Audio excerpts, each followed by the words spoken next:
ختم الله على قلوبهم وعلى سمعهم।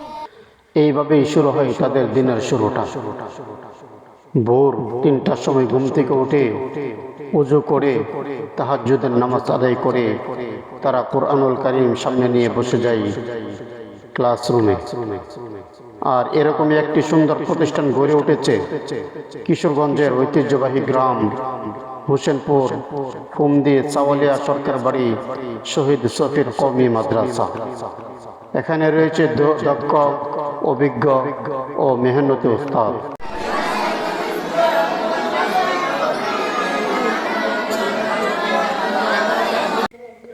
আর এরকম ভাবেই উস্তাদদের মেহনতের বদলতে তারা একদিন গড়ে ওঠে শুধুমাত্র দেশ সেরা নয়, বিশ্ব সেরা কোরআনের হাফেজ। এরকম একটি সুন্দর প্রতিষ্ঠান, শৃঙ্খলাবদ্ধ, পড়াই মনোযোগ, আদব আখলাকে ভরপুর এরকম একটি প্রতিষ্ঠান গ্রামে গঞ্জে পাওয়া বড়ই দুষ্কর।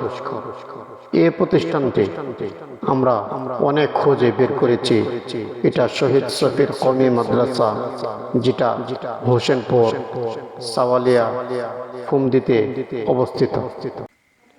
মসজিদের মধ্যে শৃঙ্খলাবদ্ধভাবে বসা এবং অন্তরে ফিকির, মুখে জিকির, এটাই হচ্ছে ছাত্র পরিচয়। এত সুন্দর আখলাকওয়ালা, আমলওয়ালা একটি প্রতিষ্ঠান যেটা শহীদ শফির কওমি মাদ্রাসা।